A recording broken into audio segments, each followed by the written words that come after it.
I T ಇಡಿಗಳು ದಲ್ಲಾಳಿಗಳಾಗ್ಬಿಟ್ಟಿದ್ದಾರೆ, ಮಧ್ಯವರ್ತಿಗಳಾಗಿದ್ದಾರೆ ಸರ್ಕಾರಕ್ಕೆ ಮತ್ತು B J ಪಿಗೆ ದಲ್ಲಾಳಿಗಳ. ಬಿ ಯಾವ ಜೆ ಪಿ ರೀತಿ ಸರ್? ಯಾವ ರೀತಿ ಅಂದರೆ, ಈಗ ಸರ್ಕಾರ ಏನು ಪ್ರಧಾನಮಂತ್ರಿಗಳು ಹೇಳ್ದಂಗೆ ಅವ್ರು ಕೇಳ್ತಾ ಇದ್ದಾರೆ. ಅವ್ರು ಹೇಳಿಲ್ಲ ಅಂದರೆ ಅವ್ರನ್ನ ಕಿತ್ತು ಬೇರೆಕರಾಗ್ತಾರೆ.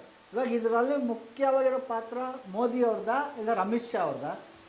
ಮೋದಿ ಅವ್ರದ್ದು ಮುಖ್ಯವಾದ ಪಾತ್ರ, ಅವ್ರದ್ದು ಮುಖ್ಯವಾದ ಪಾತ್ರ. ಏನು ಮಾಡ್ತಾರೆ, ಮೋದಿ ಡೈರೆಕ್ಷನ್ ಕೊಡ್ತಾರೆ ಅಮಿತ್ ಶಾಗಿಂತ. ಅವ್ರು ಹೇಳ್ದ ಕಡೆ ಸೈಲೆಂಟಾಗಿ ತಟಸ್ಥ ಕೂತಾರೆ, ಗೊತ್ತೇ ಆಗಲ್ಲ ಯಾರು ಮಾಡ್ತಾ ಇದ್ದಾರೆ ಯಾರು ಅಂತ ಗೊತ್ತಾಗ ಹಂಗೆ ಮಾಡ್ತಾರೆ ಕೆಲಸಗಳು.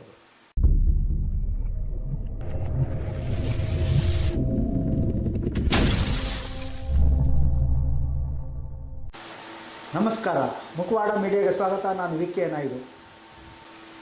ನಿಮಗೆಲ್ಲ ಗೊತ್ತಿರೋಂಗೆ 2024 ಲೋಕಸಭಾ ಚುನಾವಣೆ, ಇದ್ರದ್ದೇ ಚರ್ಚೆ, ಇದ್ರ ಬಗ್ಗೆನೇ ಎಲ್ಲರೂ ಮಾತಾಡ್ತಾ ಇದ್ದಾರೆ. ಒಬ್ಬೊಬ್ಬರು ಒಂದೊಂದು ಪಕ್ಷದವರು ಒಬ್ಬೊಬ್ಬರ ಮೇಲೆ ಒಂದೊಂದು ರೀತಿ ಹೇಳಿಕೆಗಳನ್ನ ಕೊಡ್ತಾ ಇದ್ದಾರೆ. ಈಗ ನನ್ನ ಜೊತೆ ಪ್ರಹಾರ ಜನಶಕ್ತಿ ಪಕ್ಷದ ಮುಖಂಡರು, ಈಗ ಅವ್ರ ಜೊತೆ ಒಂದು ಇಂದಿನ ಬೆಳವಣಿಗೆ ಬಗ್ಗೆ, ಈ ದಿನ ಪೇಪರಲ್ಲಿ ಬಂದಿರೋ ಒಂದು ವಿಷಯದ ಬಗ್ಗೆ ಚರ್ಚೆ ಮಾಡೋಣ ಅಂತ ಬಂದಿದ್ದೀನಿ. ಸರ್ ನಮಸ್ಕಾರ. ನಮಸ್ಕಾರ. ಇವತ್ತು ಪ್ರಜಾವಾಣಿ ಪೇಪರಲ್ಲಿ ನಮ್ಮ ದೇಶದಲ್ಲಿ ಕೆಲವೊಂದು ನಾಯಕರು ಬಿ ಜೆ ಪಿ ಸೇರಿದ್ದಾರೆ ಅಂತ. ಇವಾಗ ಬಿ ಜೆ ಪಿ ಸೇರಿರುವಂಥ ನಾಯಕರು ಯಾರು, ಅವ್ರು ಎಂಥವರು, ಯಾಕೆ ಅವರು ಬಿ ಜೆ ಪಿಗೆ ಸೇರಿದ್ದಾರೆ? ನೋಡಿ, ಅಜಿತ್ ಪವಾರಿಂದ ಹಿಡಿದು ಭಾಳಷ್ಟು ಯಾರು ರಾಜಕೀಯವಾಗಿ ಚಂದ್ರಬಾಬು ನಾಯ್ಡು ತನಕ ಯಾರ್ಯಾರು ರಾಜಕೀಯವಾಗಿ ಭ್ರಷ್ಟಿದ್ದಾರೆ ಅವರೆಲ್ಲ ಬಿ ಜೆ ಪಿ ಸೇರ್ತಾ ಇದ್ದಾರೆ. ಯಾಕೆ ಹಾಗೆ ಬಿ ಜೆ ಪಿ ಸೇರ್ತಾ ಇದ್ದಾರೆ? ನೋಡಿ, ಈಗೇನಾಗಿದೆ, ಒಬ್ಬ ಪ್ರಾಮಾಣಿಕವಾಗಿದ್ದರೆ ಅವನ್ನ ಏನೂ ಮಾಡೋಕ್ಕೆ ಸಾಧ್ಯ ಇಲ್ಲ. ಅಪ್ರಾಮಾಣಿಕವಾಗಿ ಭ್ರಷ್ಟನಾಗಿದ್ದರೆ ಅವನ್ನ ಏನಾರ ಮಾಡ್ಬೋದು ಸರ್ಕಾರ ಅಂತ ಭಯಕ್ಕೆ ಎಲ್ಲರೂ ಇವತ್ತು ಮೋದಿ ಸರ್ಕಾರ ಇದಕ್ಕೆ ಸೇರ್ತಾ ಇದ್ದಾರೆ, ಬಿ ಜೆ ಪಿ ಸೇರ್ತಾ ಇದ್ದಾರೆ.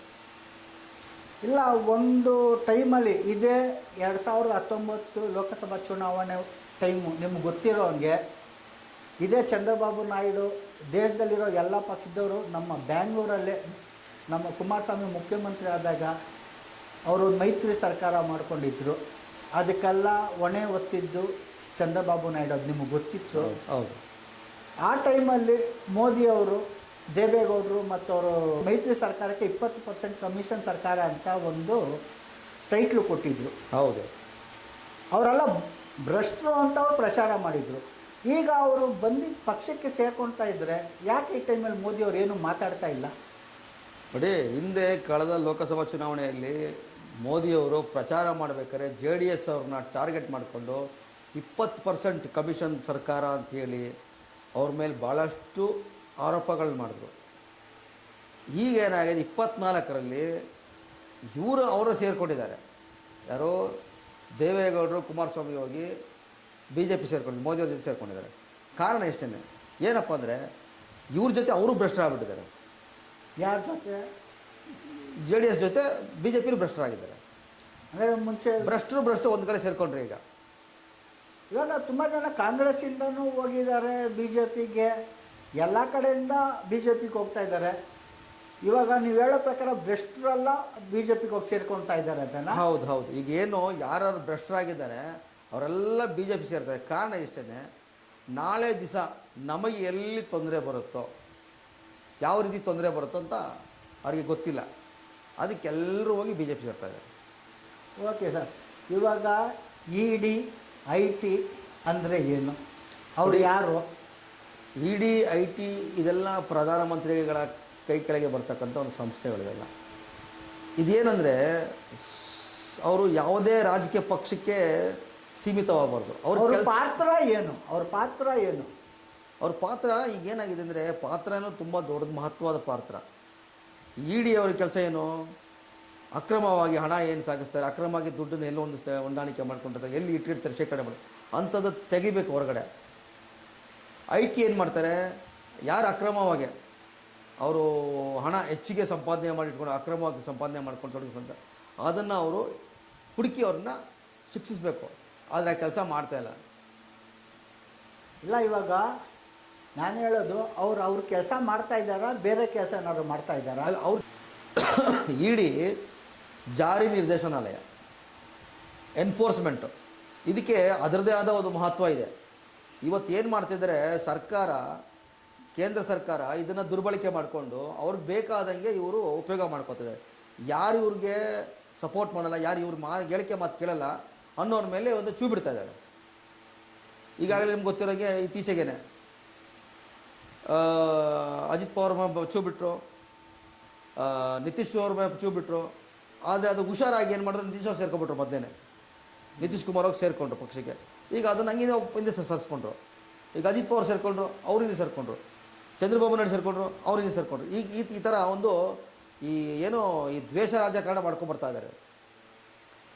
IT ಇಡಿಗಳು ದಲ್ಲಾಳಿಗಳಾಗಿದ್ದಾರೆ, ಮಧ್ಯವರ್ತಿಗಳಾಗಿದ್ದಾರೆ ಸರ್ಕಾರಕ್ಕೆ ಮತ್ತು BJPಗೆ ದಲ್ಲಾಳಿಗಳ. ಯಾವ ರೀತಿ ಸರ್?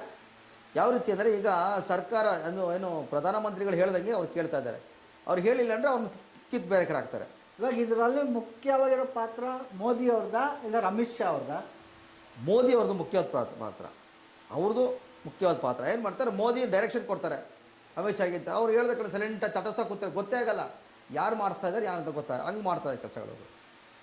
ಅಂದರೆ ಈ ಸಲ ಲೋಕಸಭಾ ಚುನಾವಣೆಯಲ್ಲಿ ಯಾರನ್ನ ಬಗ್ಗು ಬಡಿಬೇಕೋ BJP ಅವ್ರು ಬಗ್ಗು ಬಡಿತಾ ಇದ್ದಾರಾ? ಈಗಾಗಲೇ ಆ ಕಾರ್ಯಕ್ರಮ ನಡೆದಿದೆ, ಪ್ರಾರಂಭದಲ್ಲಿ ನಡೀತಾ ಇದೆ. ಆಗಲೇ ಈಗ 6 ತಿಂಗಳಿಂದ ನಡೀತಾ ಇದೆ. ಯಾರ್ಯಾರಿಗೆ ಎಲ್ಲೆಲ್ಲಿ ಬಗ್ಗು ಬಡಿತಾ ಬರ್ತಿದ್ದಾರೆ. ಹಾಗಾಗಿ ಯಾರ್ಯಾರು ಹೆದರ್ತಿದ್ದಾರೆ ಅವರೆಲ್ಲ ಹೋಗಿ ಪಕ್ಷ ಸೇರ್ಕೋತಾ ಇದ್ದಾರೆ. ಇವಾಗ ಯಾರ್ಯಾರು ಜೈಲಿಗೆ ಹೋಗಿದ್ದಾರೆ, ಯಾರ್ಯಾರ ಮೇಲೆ ಆರೋಪ ಐತೆ ಅಂಥವ್ರನ್ನ ಪಕ್ಷಕ್ಕೆ ಸೇರಿಸ್ಕೊತಾ ಇದ್ದಾರಲ್ಲ, ಹೌದು. ಜನ ಇದನ್ನು ಯಾವ ರೀತಿ ತಗೊಳ್ತಾರೆ? ಅಲ್ಲ, ಚುನಾವಣೆ ಬಂತಲ್ಲ, ಚುನಾವಣೆಯಲ್ಲಿ ಜನ ತೀರ್ಪು ಕೊಡ್ತಾರೆ. ಅಲ್ಲಿ ತನಕ ಕಾಯಬೇಕು. ಯಾಕಂದರೆ ಈಗ ಜನರು ಓಟ್ ಹಾಕ್ಬಿಟ್ಟಿದ್ದಾರೆ. ಈಗ ಅವ್ರು ಏನು ಮಾತಾಡೋಕ್ಕೆ ಬಾಯಿಗೆ ಬಟ್ಟೆ ಕಟ್ಕೊಂಡ್ಬಿಟ್ಟಿದ್ದಾರೆ. ಈಗ ನೆಕ್ಸ್ಟು ಚುನಾವಣೆ ಆಗಿದೆ, ಈಗ ಮತದಾನ ಮಾಡ್ತಾರೆ. ಮತದಾನ ಬಂದು ಅದು ರಿಸಲ್ಟ್ ಬಂದಾಗ ಗೊತ್ತಾಗತ್ತೆ. ಅಲ್ಲಿ ತನಕ ತಾಳ್ಮೆಯಿಂದ ಕಾಯಬೇಕು ಪ್ರತಿಯೊಬ್ಬರು. ಸರ್, ಇವಾಗ ಆಯಿತು, ನಮ್ಮ ಕರ್ನಾಟಕದ ರಾಜಕೀಯಕ್ಕೆ ಬರೋಣ. ಇವಾಗ JDS ಜೊತೆ ಹೊಂದಾಣಿಕೆ ಮಾಡ್ಕೊಂಡಿದ್ದಾರೆ. ಇವಾಗ ಇದೇ JDS BJP ಕಾರ್ಯಕರ್ತರು ಲಾಸ್ಟ್ ಟೈಮು ಈ ಚುನಾವಣೆ ಟೈಮಲ್ಲಿ ಒಬ್ರಿಗೊಬ್ರು ಜಗಳ ಮಾಡ್ಕೊಂಡಿದ್ರು. ಹೈಕಮಾಂಡಲ್ಲಿ ಇವ್ರು ಬಂದು ರಾಜಿ ಆಗಿದ್ದಾರೆ. ಇದು ಕಾರ್ಯಕರ್ತರಲ್ಲಿ ಅದೇ ರೀತಿ ಒಗ್ಗಟ್ಟು ಬರ್ತದೆ ಇಬ್ಬರಲ್ಲಿ? ಇಲ್ಲ, ಕಾರ್ಯಕರ್ತರಲ್ಲಿ ಒಗ್ಗಟ್ಟು. ಯಾಕಂದರೆ ಈಗ ನಾವು ಒಂದು ಮನೆ ಒಂದು ಕುಟುಂಬ ಅಂತಂದಮೇಲೆ ನಾವು ಬೇರೆಯವ್ರ ಕುಟುಂಬ ಹೋಗಿ ಸೇರೋಕ್ಕಾಗತ್ತಾ? ಆಗಲ್ಲ ತಾನೆ. ಹಾಗೆ ಏನು ಅವ್ರು ಅಲ್ಲೇ ಬೆಳೆದು ಬಿಟ್ಟಿರ್ತಾರೆ, ಅದೇ ವಾತಾವರಣ. ಈಗ ಸಡನ್ನಾಗಿ ಬೇರೆ ಕುಟುಂಬಕ್ಕೆ ಸೇರಿಸ್ಕೊತಿದ್ದಾಗ ಅವರಿಗೆ ಒಂಥರ ಇರಿಸು ಮೊರ್ಸಾಗುತ್ತೆ. ನಾಳೆ ದಿನ ಪುನಃ ಅಲ್ಲಿಂದ ಬಿಚ್ಚು ಹೊರಗಡೆ ಬಂದಾಗ ಇನ್ನೊಬ್ಬರು ಜನ ಏನು ಮಾಡ್ತಾರೆ, ಅಲ್ಲಿಗೆ ಹೋಗೋದು ಇಲ್ಲಿ ಹೋಗೋದು ಕನ್ಫ್ಯೂಷನ್ಸ್ ಇಟ್ಕೊಂಡ್ಬಿಡ್ತಾರೆ. ಅವ್ರಿಗೆ ಒಂಥರ ದಿಗ್ಭ್ರಮೆ ಮಾಡ್ತಾರೆ. ಹೊರಗೆ ಇವರು ಇಂಥ ನೋಡಿ ಹೊರಗೆ ಬರ್ತಾರೆ, ಸಾಕಪ್ಪ ಇವ್ರು ಸಹವಾಸ ಬೇಡ ಅಂತ ತಟಸ್ಥರಾಗ್ತಾರೆ. ಅಂದರೆ ಇದರಲ್ಲಿ ಅವ್ರು ಮೇಲ್ಗಡೆ ಇರೋರು ರಾಜಿ ಆಗಿದ್ದಾರೆ, ಕಾರ್ಯಕರ್ತರು. ಹೌದು, ಯಾಕಂದರೆ ಅವರು ಸ್ವಾರ್ಥಕ್ಕೆ ರಾಜಿ ಆಗಿರ್ತಾರೆ. ಅವ್ರು ಸ್ವಾರ್ಥಕ್ಕಾಗಿ ರಾಜಿ ಆಗಿರ್ತಾರೆ. ಬಟ್ ಅವ್ರ ಕಾರ್ಯಕರ್ತರು ಏನಾಗ್ತಾರೆ, ಸ್ವಾಭಿಮಾನಕ್ಕೆ ಹೋಗ್ತಾರಾ?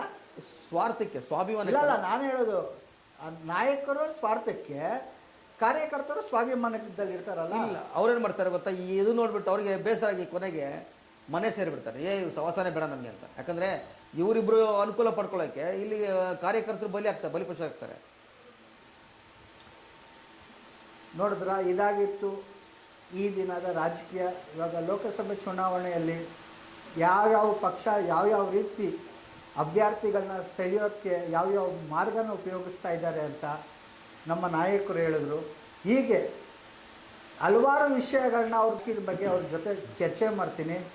ಮುಂದಿನ ವಿಷಯ ಯಾವುದು ಅಂತ ನೀವೇ ಕಾದು ನೋಡಿ. ಇಲ್ಲಿವರೆಗೂ ಯಾರು ನಮ್ಮ ಮುಖವಾಡ ಮೀಡಿಯಾ ಚಾನಲ್ಗೆ ಸಬ್ಸ್ಕ್ರೈಬ್ ಆಗಿಲ್ಲ, ಸಬ್ಸ್ಕ್ರೈಬ್ ಮಾಡ್ಕೊಳ್ಳಿ. ಇನ್ಸ್ಟಾಗ್ರಾಮ್ ಮತ್ತು ಫೇಸ್ಬುಕ್ಕಲ್ಲಿ ಫಾಲೋ ಮಾಡಿ. ಇದೇ ರೀತಿ ಇವ್ರ ಜೊತೆ ಕೆಲವೊಂದು ಸಂದರ್ಶನಗಳನ್ನ ಮಾಡಿ ನಿಮ್ಮ ಮುಂದೆ ತರೋಕ್ಕೆ ಪ್ರಯತ್ನ ಪಡ್ತೀವಿ.